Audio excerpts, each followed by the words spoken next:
Good morning students.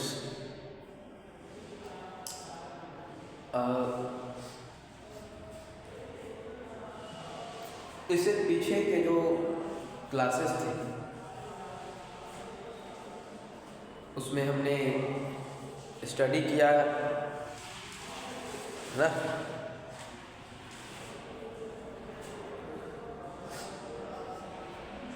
उसमें हमने study किया हुआ पेरिस्कोप क्या होता है, जिसमें हमने आपको बताया था कि मान लीजिए कोई चीज़ अगर डायरेक्ट आपको नहीं दिख रही, सामने देखने से सपोज ऐसे देखें और सामने नहीं दिखा, क्यों नहीं दिखा? हो सकता है वो दीवार के पीछे, इस दीवार के पीछे छुप गया, जैसे उदाहरण के दीवार के पीछे छुप गया, या हम ही ऐसी जगह पर हैं जहाँ से वो नहीं दिख रहा। सपोज एक व्यक्ति यहाँ समझिएगा,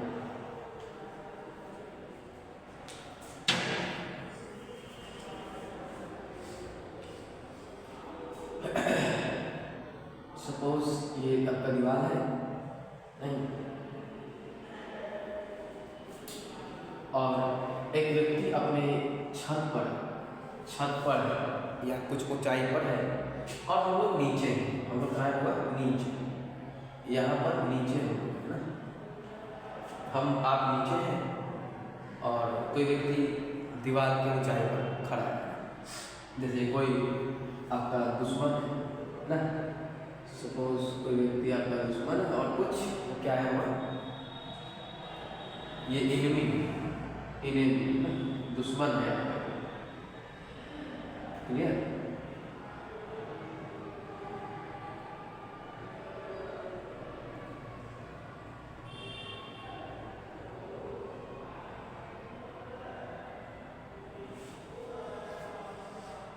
ये आपका इनेमी है और ये आप, दिस इज यू।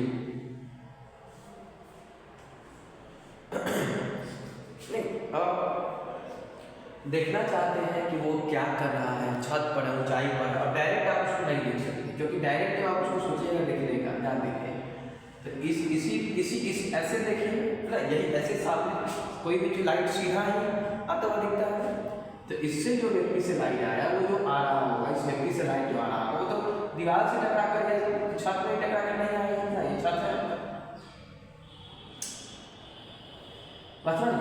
बिल्कुल, तो ये नहीं दिखेगा, क्योंकि उससे जो लाइट आया, उस व्यक्ति से, दुश्मन से आपका लाइट आएगा, वो टकरा जाएगा छत से और इसके कारण नहीं आ पाएगा आपका यहाँ तक नहीं। आप अगर यहाँ होते, देखिए अगर आप यहाँ होते कम से कम इस ऊंचाई पर, तो कहीं जाके आप देख पाते इसको, दुश्मन को, लेकिन वो नहीं है। हम चाहते हैं कि उसको देख लेना बिना उसको पता चले, उसको पता भी ना चले और हम उसको देख लें, ऐसा चाहते हैं। तो इसके लिए हम यूज कर सकते हैं पेरिस्कोप। पेरिस्कोप एक ऐसा डिवाइस है जो हम ऐसी वस्तुओं को देखने के लिए उपयोग करते हैं जो हमें डायरेक्ट सीधा लाइन में नहीं, मेरे ठीक सामने, या जितना भी हम आँख ऊपर नीचे कर सके ना, जैसे भी बना के ऊपर नीचे कर सके ना, ऐसे टेढ़, ऐसे ऊपर नीचे, कैसे भी अपना गर्दन को घुमा के कोशिश कर, नहीं दिख रहा है ना, कोशिश करके, क्यों? क्योंकि वो दीवार के पीछे है, वो दीवार के पीछे है, या इतनी ऊंचाई पर है कि हम कितना भी कोशिश करें उसको नहीं दिख पाए। तो डायरेक्ट लाइन ऑफ साइट में नहीं, लाइन ऑफ साइट का अर्थ है कि जिस लाइन में हम देख, साइड मतलब देखना ना, लाइन मतलब जिस लाइन में जितने लाइन्स में आप देख सकते हो, वो लाइन ऑफ साइट कहलाता है। तो देखिए इसका जो लाइन ऑफ साइट है, ये जो व्यक्ति है, इसका लाइन ऑफ साइट देखिए, ये तो यहाँ देख सकता है, यहाँ देख सकता है, यहाँ की वस्तुओं को देख सकता है, लेकिन वो इसको नहीं देख सकता, समझ आ गया? और इसके कारण ये क्या कर सकता है, पेरिस्कोप बना सकता है और उसका यूज कर सकता है। कैसे यूज करेगा समझिए, ध्यान से समझिए, कैसे मतलब बनेगा एकदम सिंपल। आपको क्या करना है, ऐसे आप कार्डबोर्ड का बना सकते हैं, पाइप का बना सकते हैं, कोई भी मटेरियल का इस मुड़े हुए स्ट्रक्चर में ले लेना है। जैसे कि यहाँ पर दो लिए, थोड़े देखिए कर सकते हैं कि आप अब क्या करिएगा, कहाँ से सब पेरिस्कोप बनेगा, तो आप कभी देखे होंगे जिल्द जो लगता है, जिल्द जो लगता है, तो जिल्द जब लगता है तो अंत में बन जाता होगा वो एक छोटा सा जिल्द जब पूरा उतर जाएगा उस पर से तो एक गोल सा देखिएगा सिलेंड्रिकल शेप में एक हॉलो बच जाता है ना, भूरे भूरे कलर में आपका एक रोल बच जाता है। अब क्या करना है वो रोल और एक और रोल, वैसे उसको क्या कर दो भाग में काट लेना है ना, दो भाग में काट लेना है, एक ये रोल हो जाएगा और दो भाग में काट कर एक रोल ऐसे दो मार्कर है ना, एक रोल दो, एक पूरा रोल था मेरे पास ऐसा, इसको काट के दो भाग में कर लिए और ऐसा फिर जोड़ देंगे, ऐसे जोड़ देंगे, ऐसे जोड़ देंगे और जोड़ के ये जो यहाँ पर जो ना ये जो जोड़ देंगे यहाँ पर किनारे पर हम एक मिरर लगा देंगे। कौन क्या लगा देंगे हुआ? मिरर लगा देंगे। कौन सा मिरर लगाएंगे? आपको प्लेन मिरर लगाएंगे, ठीक है। यहाँ पर प्लेन मिरर लगा देंगे। प्लेन मिरर कितना एंगल पर लगाएंगे? इसके साथ जो ट्यूब है उसके साथ 45 डिग्री के एंगल पर प्लेन मिरर लगा देंगे। अब सुनिए, जो एनिमी से लाइट आएगा, जो एनिमी से लाइट आया ये ऐसे ही दिखता है, कोई ऑब्जेक्ट आता है हमारे आंख में तो दिखता है। तो पहले जब ये मिरर नहीं था तो एनिमी से लाइट गिरने चल जाता था, एनिमी हम लोग देखते। अब क्या होगा, जो लाइट एनिमी से टकराकर आएगा वो यहाँ टकराता है, कहाँ पे? पूरा मिरर पे टकराता है। ध्यान दीजिए, वो लाइट मिरर से आया, मतलब गन से लाइट आया और यहाँ टकराया और यहाँ टकरा के आपके आंख में आता है। ध्यान दें, तो जो लाइट अगर ये मिरर नहीं होता तो सीधा चला जाता, पेरिस्कोप नहीं होता है ना। तो एक पेरिस्कोप होने के कारण ये गन का लाइट टकरा आपको आंख में आया और इस प्रकार आप गन को देख पाए, क्योंकि लाइट आएगा तो देख पाइए। तो इस तरह मेरी लाइट आएगी, ऐसा नहीं कि आप एक रे हम देख रहे नहीं, बहुत सारा लाइट आएगी और इमेज भी बनाएंगे ना, मिरर में आपको दिखने लगेगा वो व्यक्ति कहाँ दिखने लगेगा। जैसे गन है, गन से पहले दो लाइटें निकाले हम नहीं और ये आपके आँख में सीधा तो इस तरह क्या होगा, आपको पेरिस्कोप की हेल्प से आप किसी ऐसे वस्तु को देख पाइएगा जो डायरेक्ट लाइट में नहीं है, क्योंकि डायरेक्ट लाइट में नहीं है जिसके कारण डायरेक्ट लाइट पर नहीं पा रहा है, इसी कारण हमको लाइट को मोड़ना होगा और मोड़ने के लिए हम मिरर यूज कर लेते हैं कि लाइट आया, इस मिरर पर टकराया और मुड़ के हमारे आंख में आया। और इस तरह ये व्यक्ति पहले नहीं देख पा रहे थे, लेकिन पहले हम यहाँ देख पाते, लेकिन अब उस व्यक्ति को भी देख पा रहे हैं क्योंकि उस व्यक्ति का लाइट टकराकर हमारे आंखों में आ गया है। समझ गए? तो इस तरह पेरिस्कोप का यूज होगा। पेरिस्कोप का यूज सबमरीन्स में किया जाता है, ठीक है, या फिर मान लीजिए आप किसी बंकर में छुपे हुए हैं, नहीं, मिलिट्री एक्सरसाइज में भी किया जा सकता है। मिलिट्री के लोग हैं जो छुपे हुए हैं लेकिन बाहर के अपने गतिविधि को देखना चाहते हैं कि बाहर क्या हो रहा है, तो बंकर में छुप के क्या करेंगे, मतलब कहीं भी छुप के क्या करेंगे, यहाँ बंकर में छुपे हुए हैं और पेरिस्कोप लगा देंगे, नहीं, यहाँ छुप के यहाँ आँख से देखते रहेंगे, नहीं, यहाँ मिरर है तो बाहर की चीज़ें भी दिखते रहेंगे, जबकि वो दुश्मन पर नहीं दिखेंगे क्योंकि वो तो बंकर के अंदर तो इस तरह से भी पेरिस्कोप का यूज़ किया जाता है। ये पेरिस्कोप का भी यूज़ आराम से कर सकते हैं, ऐसी इसमें कोई दिक्कत नहीं, ठीक है। तो इसको हम लिखवा चुके हैं, आपको नोट्स भी भेज दिए हुए हैं, नहीं, हमने आपको नोट्स भेज दिया है बहुत, आप क्या कीजिएगा उस नोट्स को अच्छे से कॉपी में लिख लीजिएगा और कॉपी में लिख कर आपको ये करना। और होमवर्क में हम आपको अभी होमवर्क दे दें, बाद में है ना, होमवर्क अभी ही एक होमवर्क दे दें। एक होमवर्क ये है कि आपको पेरिस्कोप बनाइएगा, ड्रॉ पेरिस्कोप, ड्रॉ एक तो कॉपी में तो बनाना ही आपने से, हम बनाए हैं वो अलग है, नोट्स में आपने अपने से पेरिस्कोप बनाना है, ड्रॉ पेरिस्कोप एंड खुद से, जैसे आपको बताया जिल्द वाला रोल निकाल के या कहीं से भी कोई भी मतलब एक सिलेंड्रिकल टाइप शेप बनाकर, दो सिलेंड्रिकल 3 सेंटीमीटर यूज करके आपको अपने से एक है ना मेक एन एक्चुअल पेरिस्कोप, आपको एक्चुअल पेरिस्कोप बनाना है, ये होमवर्क है, ठीक है। एक एक्चुअल में जो पेरिस्कोप होता है वो आपको बनाना है, ठीक है।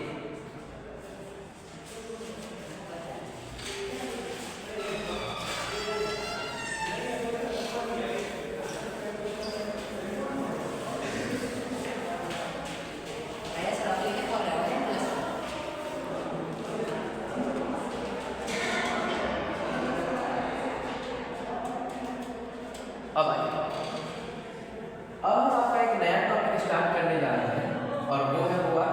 Spherical mirror. क्या है? Spherical mirror.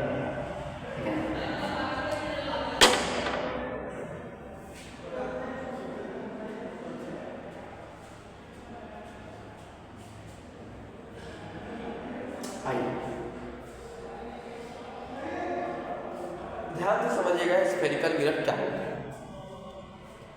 ठीक है?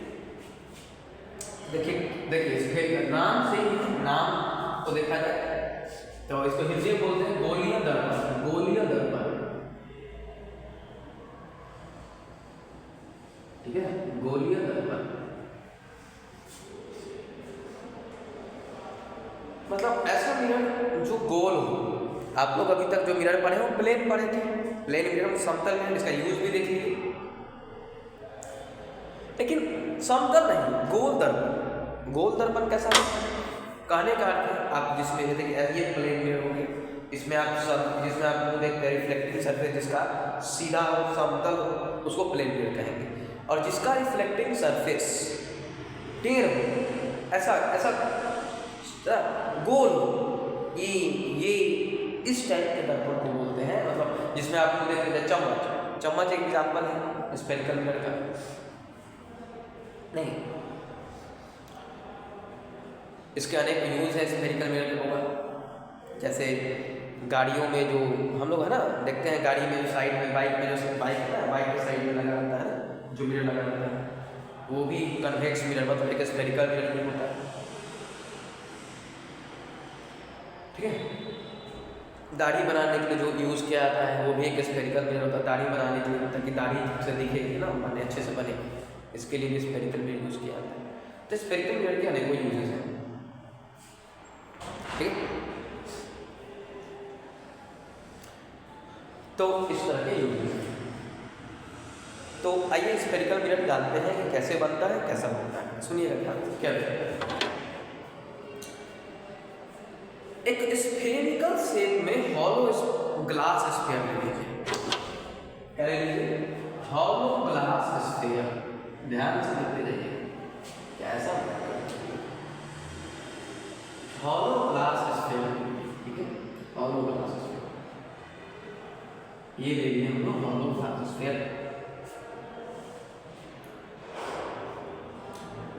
अब इसको क्या करना है हम लोग?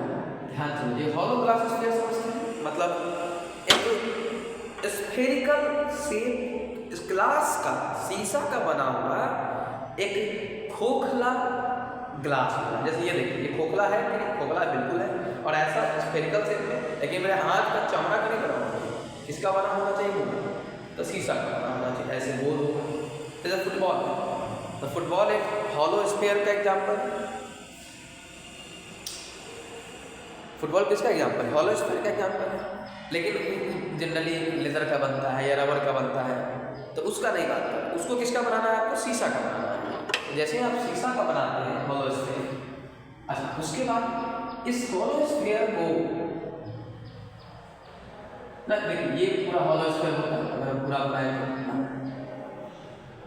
वो हॉलो स्फीयर में से अगर हम देखिए हॉलो स्फीयर में मान लीजिए पूरा पूरा दिखाते हैं, ये हॉलो स्फीयर तो आगे से नहीं काटना है, आगे से थोड़ा कम से ही काटना चाहिए। यहाँ से काट, यहाँ से काट दीजिए, और काट के जो बड़े वाले हैं इसको कहीं और रखाइए, फेंक दीजिए।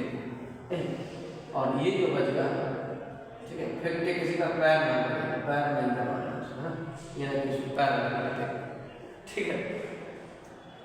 तो ये जो पूरा जो हॉलो स्फीयर है उसमें से एक छोटा सा पार्ट निकालिए, और ये जो छोटा सा पार्ट है इसको, यही होगा, इसी से बनेगा हमारा, क्या बनेगा ये? अच्छा छोटा सा पार्ट कैसा दिखता होगा? देखिए ऐसा है, ये पूरा था, हमने थोड़ा सा काटा तो इतना बच गया, देखिए तो ऐसा बच गया। दोनों तरफ शीशा का ये मिरर नहीं बना, ये शीशा का बस ऐसा दिखेगा ना, गोल टाइप, गोल का एक छोटा सा पार्ट। ध्यान से समझते रहिए केयरफुली, ठीक है? ध्यान से, ठीक है? अच्छा एक काम करते हैं, एक मिनट थोड़ा इधर से बात, ठीक है?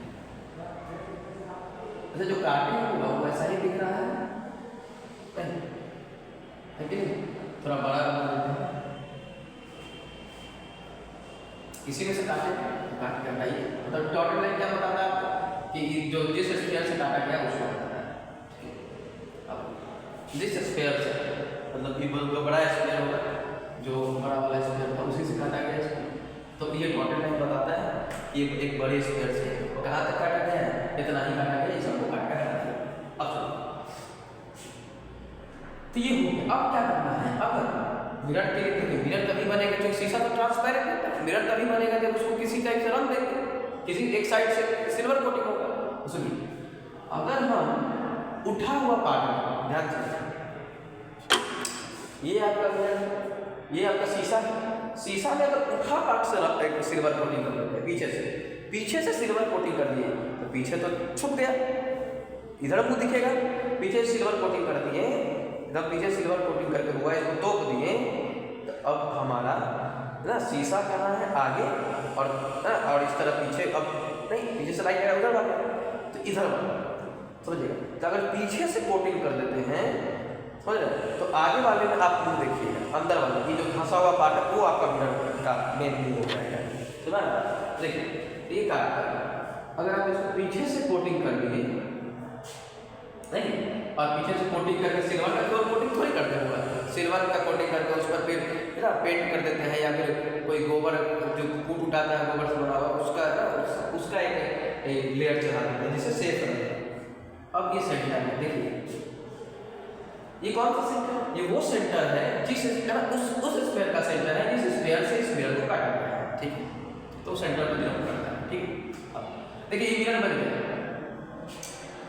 जैसे ही आप काटे, आपने शीशा काट लिया और शीशा को इधर से रख दिया, तो इधर में आप मुंह देख सकते हैं, क्योंकि इधर तो अब लाइट इधर से आएगा, मुंह आप देख सकते हैं, नहीं, तो ये मिरर बन गया। ये अंदर वाला पार्ट में आप मुंह देख पाइएगा, जैसे ही पीछे से रखिएगा तो आप अंदर वाला पार्ट जो हो जाएगा एक मिरर की तरह बिहेव करेगा, ठीक है। तो ये मिरर बन गया। आप चाहे तो वो अंदर वाला को कोटिंग कर दिए सिल्वर, तो मुंह आपको किस में दिखेगा, बाहर वाला में दिखेगा, फिर बाहर वाला आपका एक तरह से रिफ्लेक्टिंग सरफेस हो जाएगा, मिरर के रूप में जिसमें मुंह देखिएगा ना, जिसमें कोई इमेज बनेगा। तो अगर बाहर से कोटिंग कर दिए तो अंदर वाला पार्ट मुंह देखिएगा, और अंदर से कोटिंग कर दिए तो बाहर वाला मुंह देखिएगा, ठीक है। अब आइए, हमने अंदर से कोटिंग किया है, तो अब चलिए बाहर से कोटिंग किया, बाहर से दिख रहा है, ये जो लाइन से वो बाहर से दिख रहा है, कोटिंग के लिए यूज किया था लाइन से, मतलब बाहर से रंग दिया है, जो भी किया है, तो अंदर से रिफ्लेक्टिंग पार्ट है, जहाँ पर कोई ऑब्जेक्ट के इमेज बनेगा, इस साइड उस साइड लगेगा तो मेरे का पीछे हो जाएगा, मेरे पीछे थोड़ी इमेज बनता है।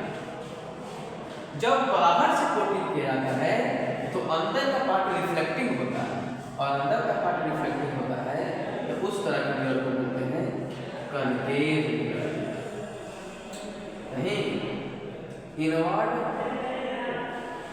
Curve reflecting surface.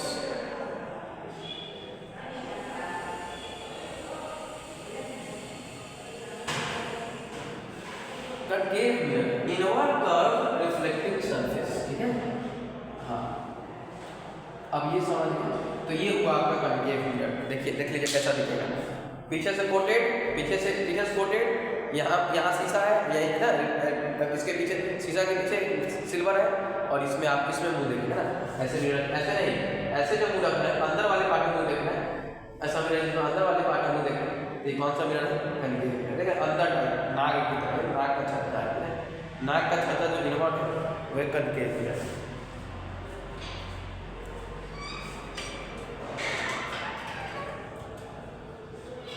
ठीक है, अब सुनिए,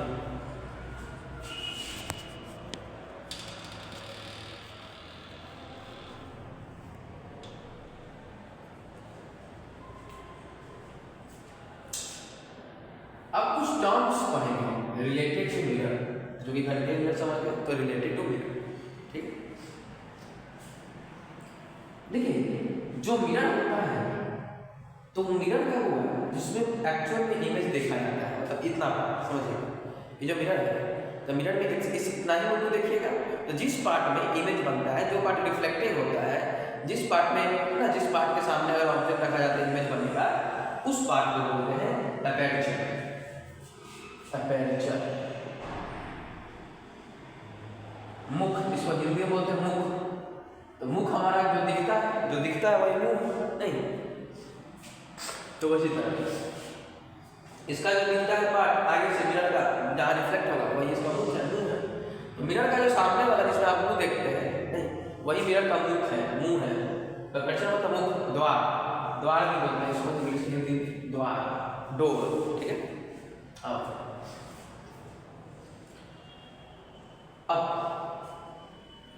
जो अपर्चर है वो, ये जो अपर्चर है ऐसा, इसके ठीक बीच का बिंदु, ध्यान से ये अपर्चर है करके इसका ठीक बीच का बिंदु देखिए हम आपको दिखाए हैं, ठीक है, ये यहाँ ठीक है अपर्चर, और अपर्चर का ठीक बीच में एक पॉइंट डाला जाता है। अब डाला नहीं जाता, एक्चुअल में नहीं होता है। अच्छा देखिए मिरर में वहाँ पर जाए कई बिंदु फोड़ देंगे वहाँ पर, ऐसा नहीं। ये मिरर है, ये कुछ टर्म्स पर जो हमें करके मिरर को समझने में हेल्प करेगा ना, to deeply understand how does it form images और चीज़ें, ठीक है। तो ये इमेजिनरी पॉइंट होता है। सुनिए, तो मिरर में ठीक एक बीच के बिंदु, ठीक बीच का बिंदु होगा कोई ना कोई, उस बिंदु को बोलते हैं पोल। क्या बोलते हैं? इस बिंदु को बोलते हैं, हुआ P से डिनोट करते हैं और P स्टैंड्स फॉर पोल, ठीक है। एकदम मिरर का बीच का बिंदु, इधर से भी देखिए, इधर से भी बीच में और ऊपर नीचे सब तरफ से बीच में पड़ता है पोल, ठीक है। और वह पोल एक खास पॉइंट होता है, इसका बहुत ज़्यादा यूज हम करेंगे आगे। अच्छा, मिरर को जिस स्फीयर से काटा गया है उस पॉइंट जिस स्फीयर से काटा गया है उस, सुनिएगा, मिरर है कोई, हाँ मिरर है, इसको जिस स्फीयर से काटा गया, अब स्फीयर का एक सेंटर होगा कि नहीं होगा, स्फीयर से काटा गया, ये काटा गया, अब इसको जोड़िए स्फीयर बन गया। इसका सेंटर देखिए, अंगूठा का पॉइंट देखिए, मेरा अंगूठा का पॉइंट देखिए, तो अंगूठा का जो पिन मेरा टिप है वो सेंटर ऑफ कर्वेचर कहलाएगा। स्फीयर होता है, स्फीयर का सेंटर तो सेंटर क्या कहलाएगा आपका? सेंटर ऑफ कर्वेचर, ठीक है।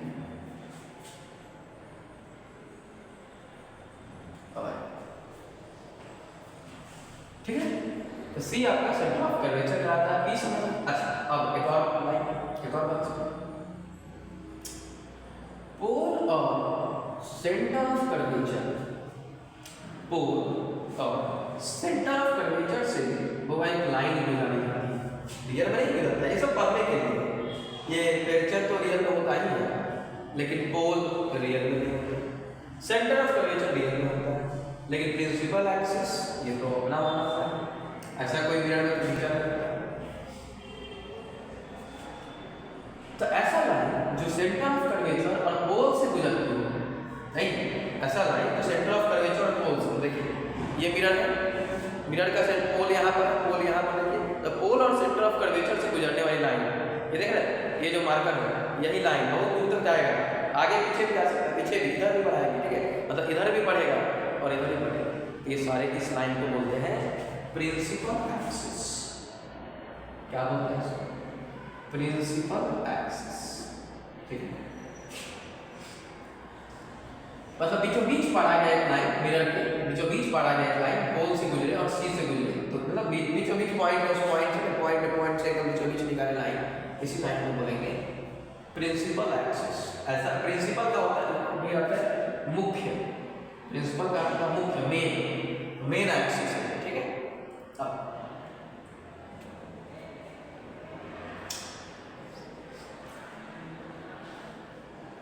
अब सुनिए, प्रिंसिपल सेंटर ऑफ कर्वेचर और पोल के बीच जो डिस्टेंस होता है, एक बात ध्यान रखिए, मिरर में कोई भी डिस्टेंस पोल से नापा जाता है, इस बात का प्रॉपर ध्यान रखिए कि any distance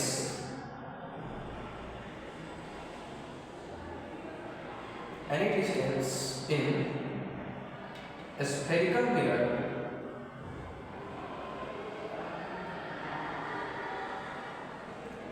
is measured from हो।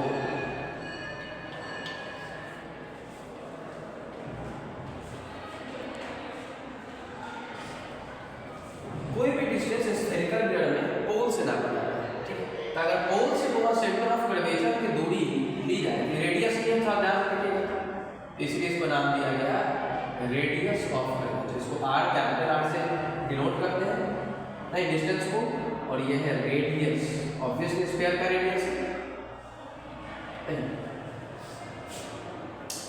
जिस स्फीयर से काटा गया है उस स्फीयर का है रेडियस, रेडियस ऑफ कर्वेचर का आता है।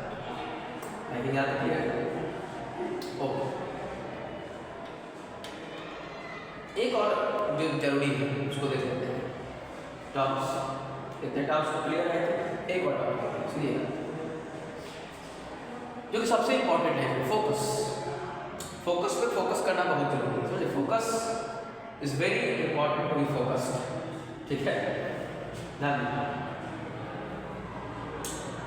फोकस का क्या डेफिनेशन है देखिए। फोकस कहता है डेफिनेशन, अगर कोई भी रे ऐसा मतलब अगर आप देखते हैं कोई भी लाइट है, मान लीजिए टॉर्च मार रही है और जो पैरेलल आ रही है, क्या आ रही है, वो पैरेलल आ रही है, इसी पैरेलल आ रही है किसके, principal axis. the rays which are coming parallel to principal axis, the rays which are coming parallel to principal axis, वो टकराने के बाद, चाहे वहीं भी पैरेलल हो, बहुत दूर ना हो मिलकर के, लेकिन कोई भी पैरेलल हो रही है वो प्रिंसिपल एक्सिस की, तो वो टकराने के बाद एक ही पॉइंट से गुजरेगी। देख रहे, ये भी इसी पॉइंट से गुजरेगी, देखिए पहला टकराने के बाद कहीं और किसे जाएगी, ये फिक्स है, ये फिक्स है किसी पॉइंट से गुजरे, हमारा बात बिल्कुल ये फिक्स है किसी पॉइंट से गुजरे, नहीं तो इसको बोलते हैं फोकस, एफ फॉर फोकस। तो कोई भी पैरेलल रे जो प्रिंसिपल एक्सिस के पैरेलल है, वो टकराने के बाद हमेशा एक ही पॉइंट से गुजरे। आप तीसरा भी एक पैरेलल रे ले लीजिए, ये भी टकराने के बाद वो यहीं से गुजरे। एक और रे ले लीजिए, नहीं एक और रे ले लीजिए, सभी टकराने के बाद एक यूनिक पॉइंट से, एक ही पॉइंट से गुजरे। और इसीलिए फोकस में कुछ खास है, सब इसी की तरफ फोकस्ड है, सब यही जाएगा, इसीलिए इसको फोकस करते हैं। ये भी एक और पैरेलल रे ले लो के बाद, ये भी टकराने के बाद फोकस हो गई, मतलब फोकस इज अ पॉइंट, नहीं स्पेशल पॉइंट वेयर, जहां जो भी पैरेलल आ रहा है प्रिंसिपल एक्सिस में, लाइट रे भी पैरेलल आ रहा है प्रिंसिपल एक्सिस में, तो मिरर से टकराकर वो एक ही पॉइंट से गुजरे, कहीं और से नहीं, सभी रे एक ही पॉइंट से गुजरेगी टकराने के बाद। तो देखा, ये भी रे आया नहीं से जुड़ा, ये भी रे आया नहीं से जुड़ा, ये आया नहीं इसी पॉइंट पे आएगा, ये भी रे आया इसी पॉइंट पे आएगा, तो जो भी रे सभी रे एक ही पॉइंट से गुजरती है और उसी पॉइंट पे होता है फोकस, ठीक है। तो आई थिंक यहाँ तक होमवर्क आपको दिया जा चुका है, ठीक है। होमवर्क में कल हम आपका टेस्ट कहाँ तक लेंगे, तो टेस्ट लेंगे होगा चैप्टर 3 से, कल टेस्ट होगा चैप्टर 3 का, कहाँ से कहाँ तक, तो आपका पहला टॉपिक जो है इफेक्ट ऑफ फोर्स से लेकर work and energy, chapter 3 work and energy topic का आपका टेस्ट होगा कल आपको एक टेस्ट में टेस्ट देना है, ठीक है। कोई दिक्कत, ये क्वेश्चन आपको भेज देंगे असाइनमेंट के रूप में, आपको खुद से उसको सॉल्व करके मेरे जो व्हाट्सएप नंबर है उस पर आपको असाइनमेंट भेज देना है, और सबका जरूरी है, ध्यान रखिएगा, अगर नहीं हुआ ना ध्यान रखिएगा, आपका सबका होमवर्क चेक, ठीक है।